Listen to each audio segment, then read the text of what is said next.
తెలంగాణ గడ్డ మీద 1946 నుంచి 51 జరిగిన తెలంగాణ సాయుధ పోరాటం ఆనాడు భూమి కోసం భుక్తి కోసం బానిస విముక్తి కోసం ఆ రోజు పోరాటం జరిగితే 4000 మంది అమరం చేశారు. 20 లక్షల ఎకరాలు ఆనాడు భూమి పంచబడ్డది. అదేవిధంగా నక్సలైట్ ఉద్యమం వచ్చినా దున్నేవానికే భూమి కావాలని చెప్పేసి నినాదంతో నక్సలైట్ ఉద్యమం కూడా వచ్చింది. ఇవాళ భూమికి రైతుకు భూమికి ప్రజలకు ఉండే సంబంధం అనేది అది ఒక అవినాభావ సంబంధం. కాబట్టి ఇవాళ ప్రతిరోజు కూడా ఏదైతే ఇంతకుముందు తెచ్చిన చట్టాన్ని ధరణి చట్టం బాలేదని చెప్పేసి ఒక కుక్కను ఊరిలో చావగొట్టాలంటే బాలే అని పిచ్చి కుక్క అని చెప్పేసి కొట్టినట్టు చేసే ప్రయత్నం చేసిండ్రు.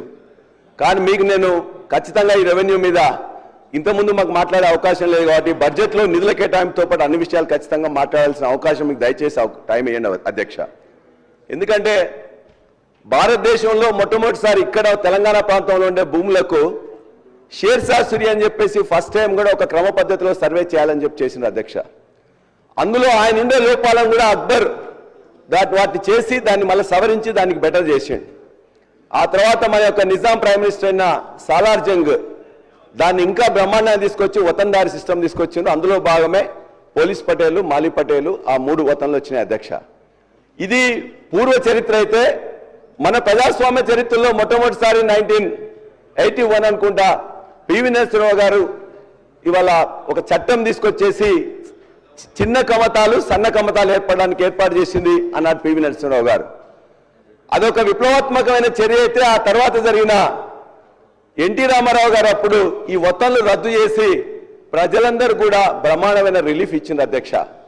మళ్ళా ఆ తర్వాత అనేక రాష్ట్రాల్లో చేయాలని చెప్తే కూడా ఒక ROR చట్టం 2020 అదేవిధంగా పోర్టల్ పేరు ధరణి ఈ రెండింటినీ దరిదాపుగా 87 సంవత్సరాల తర్వాత భారతదేశంలో ఒక ధైర్యంగా బ్రహ్మాండంగా చేయాలనే ఉద్దేశంతో LRUP land records updation programme దరిదాపుగా 50,000 మంది పైన మొత్తం కూడా చేసి బ్రహ్మాండంగా చేసింది అధ్యక్ష.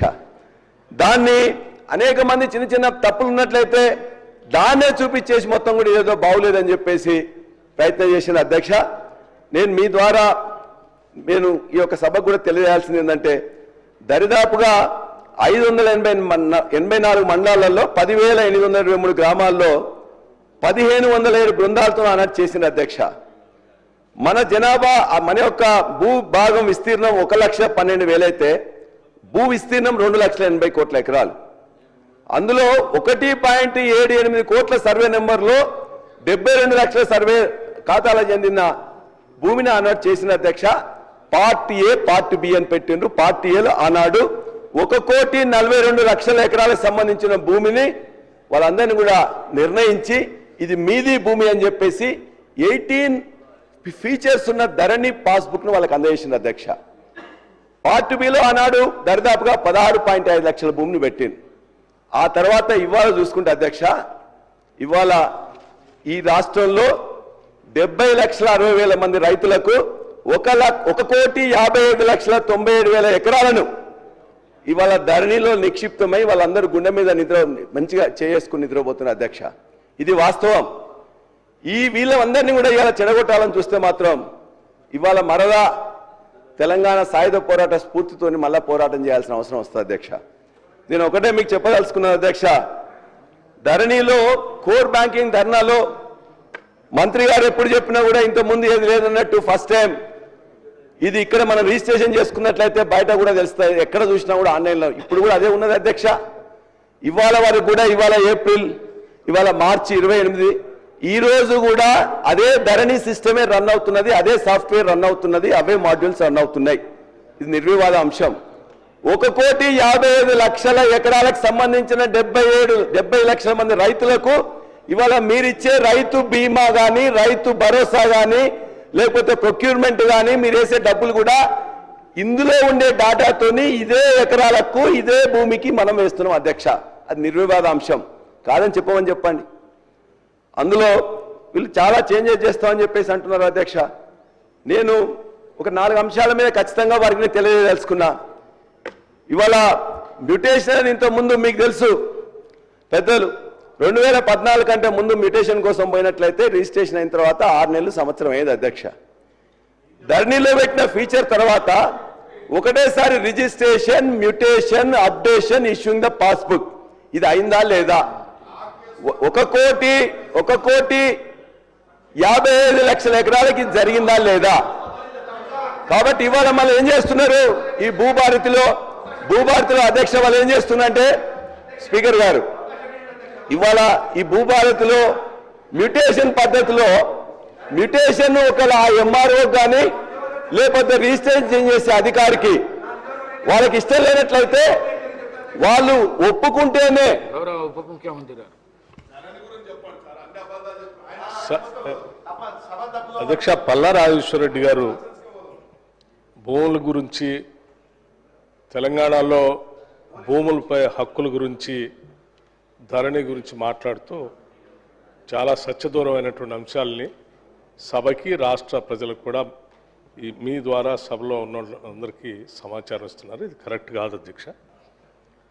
వారు మాట్లాడుతూ ధరణిలో పార్ట్ బిలో పెట్టినటువంటి భూముల గురించి, లేకపోతే ధరణిలో భూములు రిజిస్ట్రేషన్ చేసినటువంటి వాళ్ళందరికీ వెంటనే పాస్బుక్లు ఇచ్చేటువంటి అంశం గురించి మాట్లాడుతూ ఈ తప్పులు జరిగితే తిరిగి మళ్ళీ సాయుధ రైతాంగ పోరాటం చేసే అంత పరిస్థితి మీరు తీసుకొస్తున్నారు. ఇది కరెక్ట్ కాదని చెప్తా ఉన్నారు అధ్యక్ష.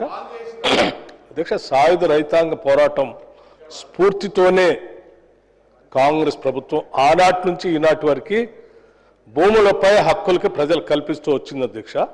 ఆనాడు సాయుధ రైతాంగ పోరాటం ఏంటి? దున్నేవాడిదే భూమి, ఇదే కదా నినాదం. దున్నేవాడిదే భూమి అనే నినాదమే సాయుధ రైతాంగ పోరాటం యొక్క ప్రధాన నినాదం. ఆ నినాదం నుంచి ఆనాటి కాంగ్రెస్ ప్రభుత్వం బోరుగల రామకృష్ణారావు గారు ముఖ్యమంత్రిగా, బొదుగల నరసింహరావు గారు రెవెన్యూ మంత్రిగా మొట్టమొదటిసారి తెలంగాణ ప్రాంతంలో భూములపై రైతులకు హక్కు కల్పిస్తూ తెలంగాణ టెనెన్సీ యాక్ట్ తీసుకొచ్చి ఆనాడు చట్టం చేసి రైతులపై హక్కు కల్పించింది కాంగ్రెస్ ప్రభుత్వం అధ్యక్ష. ఆనాటి నుంచి ఈ రాష్ట్రంలో, ఈ ప్రాంతంలో కాంగ్రెస్ ప్రభుత్వాలు తీసుకొచ్చిన అనేక రిఫార్మ్స్ రైతులకి చక్కగా దున్నేవాడితో సహా భూమిపై బతున్న అందరికీ హక్కులు కలిపి భూములు పంపిణీ చేసే కార్యక్రమంలో భాగంగా అనేక చట్టాలు వచ్చాయి. ల్యాండ్ రిఫార్మ్స్ కానీ, నేను చెప్తున్నానండి, ఖమ్మం జిల్లా అయినా తెలంగాణ అయినా మొత్తం అన్ని చోట్ల జరిగిందే చెప్తా ఉన్నాను. అన్ని చెప్తున్నాను అధ్యక్ష, వినండి సార్. ల్యాండ్ రిఫార్మ్స్ ద్వారా 70s లో వచ్చినటువంటి యాక్ట్తో అనేక మంది, కొన్ని లక్షల మందికి భూములపై హక్కులు కలిగాయి అధ్యక్ష. ఆ తర్వాత తెలంగాణ ప్రాంతంలో జరిగిన అనేక పోరాటాలు, ఒక పోరాటం కాదు అధ్యక్ష, నక్సల్బరీ ఉద్యమం దగ్గర నుంచి మొదలుపెట్టినటువంటి ఉద్యమాలతో భూములపై ఉన్నటువంటి హక్కుదారులు కేవలం పట్టదారులు ఒక్కళ్ళే కాదు అధ్యక్ష. ఆనాడు భూస్వాములు, జమీందారులు, జాగీర్దారులు, పట్టాదారులు, కాలువ వాళ్ళు ఉన్నప్పటికి కూడా తర్వాత వచ్చినటువంటి అనేక ఉద్యమాలు, చట్టాల ద్వారా చాలా మందికి కబ్జా కాలంలో, అంటే ఆక్యుపేషన్ కాలంలో చాలా మంది వచ్చారు అధ్యక్ష. కొన్ని లక్షల మంది వచ్చారు. పేద మధ్యతరగతి కుటుంబాలకు సంబంధించినటువంటి వాళ్ళు వస్తే ఒక్క కలం పోటుతో రాష్ట్ర చరిత్రలో కాదు అధ్యక్ష, దేశ చరిత్రలో, ప్రపంచ చరిత్రలో ఎక్కడైనా ఏదైనా ఉద్యమం జరిగితే ఆ ఉద్యమం లక్ష్యాలను చట్టాలుగా మారుస్తూ వచ్చినటువంటి పరిస్థితులు చూశాం. కానీ మొట్టమొదటిసారి ఈ రాష్ట్రంలో ఉద్యమాల ద్వారా వచ్చినటువంటి తెలంగాణ రాష్ట్రంలో గతంలో ఉన్నటువంటి చట్టాలని ఒక్క కలం పోటుతో ధరణి అనే చట్టం తీసుకొచ్చి ఆక్యుపేషన్లో ఉన్నటువంటి వాళ్ళందరూ రద్దు చేసి ఒక్క పట్టదారు కాలం పెట్టి 70 ఏళ్ళు వెనక్కున్నటువంటి జమీందారుని, భూస్వాముల్ని, జాగీర్దారులు తీసుకొచ్చే పట్టదారు కాలంలో పెట్టి కొన్ని లక్షల మంది రైతులు భూమిపై ఉన్నటువంటి వాళ్ళకి అసలు ఆ కాలం ఎత్తేసి భూమిపై వాళ్ళకి ఎటువంటి హక్కు లేకుండా చేసినటువంటి ఒక దుర్మార్గమైన చట్టమే ధరణి చట్టం అధ్యక్ష. దాన్ని మార్చుతామని మేము పెద్ద ఎత్తున ఉద్యమం చేశాం. 10 ఏళ్ళు ఈ రాష్ట్రంలో ఉన్నటువంటి ప్రజల కోసం ఆలోచన చేశాం. మీరు ధరణి తీసుకొచ్చిన దగ్గర నుంచి ఈ సభలో మాట్లాడాం, బయట మాట్లాడాం. ధరణిని మారుస్తాం, బంగాళాఖాతంలో వేస్తాం. ఈ రాష్ట్ర ప్రజల భూమి పైన సర్వ హక్కులు జాగ్రత్తగా ఉండేటట్టుగా, తరాలుగా వస్తున్న హక్కులు వాళ్ళకి అందేటట్టుగా చేస్తామని చెప్పి ఒక చక్కటి నిర్ణయం తీసుకొని ఈ సభలో చట్టం తీసుకొచ్చి చేస్తామంటే మళ్ళీ ధరణి అని ఆ పార్టీ మీద ఎవరు భూములు పెట్టారు అధ్యక్ష? దాదాపు 24 లక్షల మంది భూమి లేని నిరుపేద ప్రజలకి ఆనాటి కాంగ్రెస్ ప్రభుత్వం భూ సంస్కరణ ద్వారా పంపిణీ చేసిన భూముల్లో ఎన్ని భూములు మీరు వాళ్ళకి హక్కుగా ఇవ్వకుండా పార్టీ బిల్లు పెట్టి అధికారుల చుట్టూ తిప్పి ఆ భూములు మీరు వేరే వాళ్ళ పేరు మీద ధరణిలో చేసుకున్నారు, లేకపోతే మీకు అడ్డగోలుగా దారాదత్తం చేసుకున్నారు. ఆ ధరణిలో పెట్టిన తర్వాత ఒకటేసారి అధ్యక్ష ఒక్కసారి ధరణిలో ఎక్కిచ్చేస్తే మళ్ళీ దాని రెవెన్యూ రిజిస్ట్రార్ గారి దగ్గరకు ఎంఆర్ఓ గారి దగ్గరికి వారికి హక్కులు ఇచ్చారు. తీరపోవనే ఇది పలానా ఎక్స్పైరీ ఉందా? ఉంది. రిజిస్ట్రేషన్ చేయొచ్చా? చేయొచ్చు. వెరిఫికేషన్ కూడా లేదు అధ్యక్ష. మీరు ఎక్కించుకుంటే అధికారం మీ చేతిలో ఎవరికి కావాలంటే వాళ్ళకి ఎక్కించవచ్చు. ఒక్కసారి ఎక్కించామంటే కనీసం దానికి వెరిఫికేషన్ కూడా లేదు.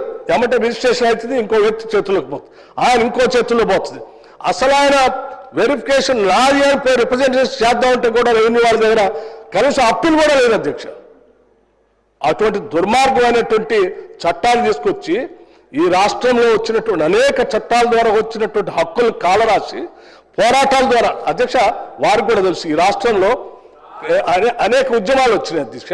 ఉద్యమాలు వచ్చిన సందర్భంలో జెండాలు బాచి భూస్వాములు, దొరలు, జాగీర్దారులు, జమీందారులు భూములు తెల్లకాయత మీద రాసిచ్చి గ్రామంలో ఉన్నటువంటి పేద మధ్యతరగతి కుటుంబాలు రాసిచ్చేసి ఎంతో కొంత అక్కడ నగదు తీసుకొని వాళ్ళకి ఇచ్చిపోతే ఆ ఇచ్చిపోయినటువంటి భూములన్నీ వాళ్ళ ఆక్యుపేషన్ కాలంలో ఉంటే ఇవాళ ఆ భూములన్నీ ఎత్తేసారు అధ్యక్ష. దశాబ్దాలుగా దున్నుకుంటున్నటువంటి భూములు కూడా హక్కు లేకుండా చేశారు అధ్యక్ష. వాళ్ళు ఎక్కడో అమెరికాలో ఉన్నటువంటి వాళ్ళు మరిచిపోయినటువంటి మేము ఎప్పుడో అమ్మేసుకున్నాం అంటే వాళ్ళు లేరు. వాళ్ళ మనవల్లో ఎవరో వచ్చి ఏమంటే ఇక మా తాత పేరు మీద పట్టదారి కాలంలో ఉంది, ఈ భూమి నాది అని వచ్చేసారు. నేను చాలా ఉదాహరణ కూడా చెప్పాను అధ్యక్ష. ఇంకా తగుదనమ్మా అని చెప్పి మళ్ళీ ఆ చట్టమే బాగుందని చెప్తే ఎట్లా అధ్యక్ష? ఇది కరెక్ట్ కాదు. మీరు ఈ రకంగా సభని రాష్ట్ర ప్రజలను తప్పుదోవ పట్టించొద్దు. మేము బాజాప్తగా కాంగ్రెస్ పార్టీ చాలా స్పష్టంగా ఎన్నికల కంటే ముందే చెప్పాం, ధరణిని బంగాళాఖాతాలు వేస్తాం, మారుస్తాం, ప్రజల పనికి వచ్చేటువంటి చట్టాన్ని తీసుకొని వస్తాం అని చెప్పి ప్రజలకి నచ్చజెప్పి వాళ్ళంతా ఒప్పుకున్న తర్వాతనే వాళ్ళందరూ ఓట్లేస్తేనే మేము అధికారంలోకి వచ్చాం.